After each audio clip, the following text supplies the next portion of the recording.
Master stroke में terror funding के बदले हाईटेक तरीके का विश्लेषण भी अब करना है।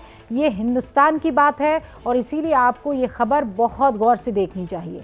अब तक आतंकवाद को बढ़ावा देने के लिए पाकिस्तान हवाला और नाकों और बाकी तमाम व्यापार के जरिए पैसा भेजता रहा था, लेकिन आज पहली बार ये पता लगा है कि टेरर फंडिंग हाईटेक हो चुकी है।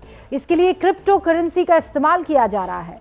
जम्मू कश्मीर पुलिस की SIA यानी स्टेट इन्वेस्टिगेशन एजेंसी, उसने राज्य के कई जगह पर छापे मारे हैं और उन छापेमारी में यह पता लगा है कि टेरर फंडिंग के लिए बिटकॉइन नाम की क्रिप्टो करेंसी के व्यापार का इस्तेमाल किया जा रहा था। क्रिप्टो करेंसी के जरिए टेरर फंडिंग की आशंका पहले ही जताई जा चुकी थी और अब इसके सबूत मिल रहे हैं। कश्मीर में हवाला और नाकों के जरिए टेरर फंडिंग होती रही है, लेकिन अब यह हाईटेक हो चुकी है। हमने वर्चुअल करेंसी से टेरर फंडिंग पर एक रिपोर्ट आपके लिए तैयार की है और ये कितनी दिक्कत वाली बात आगे हो सकती है उसे समझिएगा।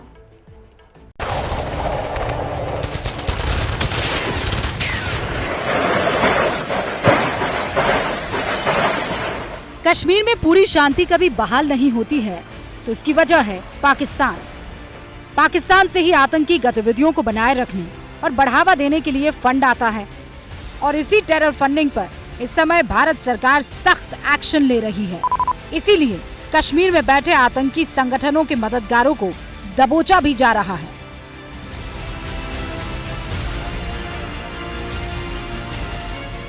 इधर सरकारी एजेंसियां सबूत ढूंढ कर आतंक और पाकिस्तान परस्तों को जेल भेज रही है, तो उधर पाकिस्तान ऐसे रास्ते तलाश रहा है जिससे टेरर फंडिंग और टेरर कनेक्शन के सबूत ही ना मिले। सीमा पार से होने वाले व्यापार से कश्मीर में टेरर फंडिंग होती आई है। कश्मीर में टेरर फंडिंग का सबसे आसान जरिया रहा है हवाला।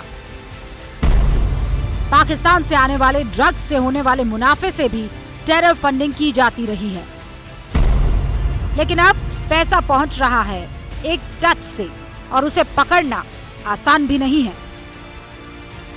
इसीलिए पाकिस्तान टेरर फंडिंग के लिए क्रिप्टो करेंसी का इस्तेमाल कर रहा है।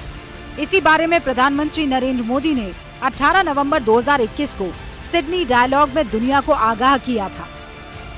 टेक क्रिप्टो करेंसी और bitcoin for example, it is important that all democratic nations work together on this and ensure it does not end up in wrong hands. किसी भी धंधे को चलाने के लिए चाहिए करेंसी।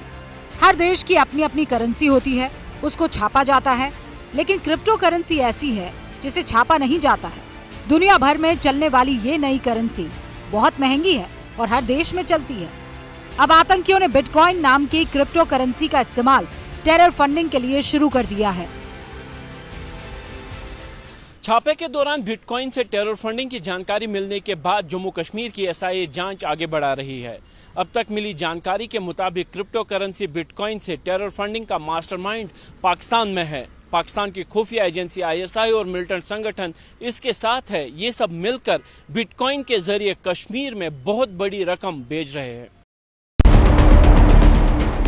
बिटकॉइन से टेरर फंडिंग की जानकारी 3 अगस्त को कश्मीर में कई जगह छापेमारी के बाद मिली। SIA ने इंटेलिजेंस इनपुट के आधार पर कुपवाड़ा में जाहिदा बानू और मुश्तबा दीदाद के घर पर छापे मारे। हंदवाड़ा में तमजीदा बेगम, बारामूला में यासिर अहमद मीर, मोहम्मद सईद मसूदी, मंडी पुंछ में फारूक अहमद, मेंढर में इमरान चौधरी के घर पर छापे मारे। शुरुआती जांच में पता लगा कि पाकिस्तान से आने वाला टेरर फंड पहले इनके पास तक पहुंचता है। इसके बाद कश्मीर में हिंसा भड़काने, आतंक फैलाने वाले संगठनों तक जाता है। एक कोड होता है, वो कोड डालते ही जितना भी पैसा आपने भेजना हो वो पैसा भेजने वाले के मोबाइल से लेने वाले के मोबाइल तक सीधा सीधा आ जाता है और लेने वाला उसको जाके फिर एनकैश करा लेता है उन डीलर्स के थ्रू जो कि क्रिप्टो का बैलेंस लेके बदले में 2 नंबर में कैश दे देते हैं। अब सवाल यह है कि पाकिस्तान ने टेरर फंडिंग क्रिप्टो करेंसी के जरिए शुरू क्यों की है? तो इसका जवाब है क्रिप्टो करेंसी से होने वाले लेन देन को ट्रेस करना बहुत मुश्किल है। ऐसी पूरी तरह से कोई भी पुख्ता टेक्नोलॉजी नहीं है जो कि पीयर टू पीयर ट्रांजैक्शन को, छोटी मोटी क्रिप्टो करेंसी को ट्रेस कर सके, खासकर जब ये डील किसी क्रिप्टो एक्सचेंज के थ्रू नहीं की जा रही, डायरेक्ट दो लोगों के बीच में की जा रही है, तब इसको ट्रेस करना बहुत कठिन होता है। अब से पहले पाकिस्तान से आतंकवाद को भड़काने के लिए पैसा कुछ तय तरीकों से ही आता था। इसमें पहला था सीमा पार से व्यापार के नाम पर बादाम का कारोबार। पाकिस्तान के व्यापारी कश्मीर में बादाम भेजते हैं। इस बादाम की कीमत बहुत कम करके दिखाई जाती है। कश्मीर के व्यापारी सस्ता बादाम खरीदकर उसे बाजार भाव पर बेचते हैं। इस बादाम से होने वाले बड़े मुनाफे की रकम को आतंकी संगठनों, अलगाववादियों तक फिर भेज दिया जाता है। कश्मीर में पाकिस्तान लगातार टेरर को फंड कर रहा है, बहुत से तरीके अपना रहे हैं, चाहे वो नार्को हो, ड्रग्स के द्वारा, या मेवों के व्यापार के द्वारा, या फिर अब जो मॉडर्न तरीका है बिटकॉइन के द्वारा। अब आतंकियों ने क्रिप्टो से टेरर फंडिंग शुरू कर दी है, लेकिन कश्मीर में सबसे ज्यादा टेरर फंडिंग हवाला के जरिए की जाती रही है। हवाला कारोबार दुनिया में बहुत समय से चल रहा है। भारत में इसे हवाला कहते हैं, पाकिस्तान में इसे हुंडी कहते हैं और चीन में फ्लाइंग मनी कहा जाता है। हवाला का अपना एक अंडरग्राउंड बैंकिंग नेटवर्क होता है। पाकिस्तान से एक फोन या एक फैक्स के जरिए करोड़ों रुपए आतंकी संगठनों तक पहुंचा दिए जाते हैं। आज जो है इंटरनेट के द्वारा ऑनलाइन पैसा, बिटकॉइन, ये सब चीजों का इस्तेमाल करके बड़ी भारी मात्रा में पैसा एक जगह से दूसरी जगह ट्रांसफर किया जा सकता है, जिसमें फिजिकल मूवमेंट नहीं है। इंटरनेशनल ड्रग्स के धंधे में पाकिस्तान की सत्ता और आईएसआई बहुत पहले से जुड़े हैं।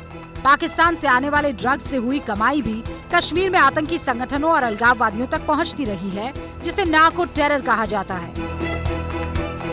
कश्मीर में आतंक की आग जलाए रखना पाकिस्तान का मकसद है और इसके लिए जिस भी तरीके से पैसा पहुंचाया जा सकता है वो सब आजमाता है। इसमें सबसे तरीका रहा है अखबारों के जरिए टेरर फंडिंग।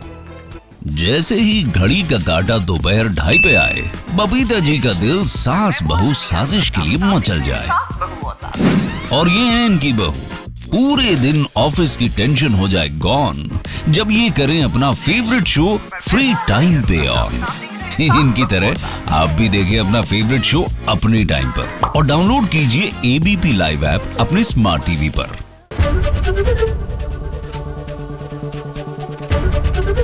एबीपी न्यूज आपको रखे आगे।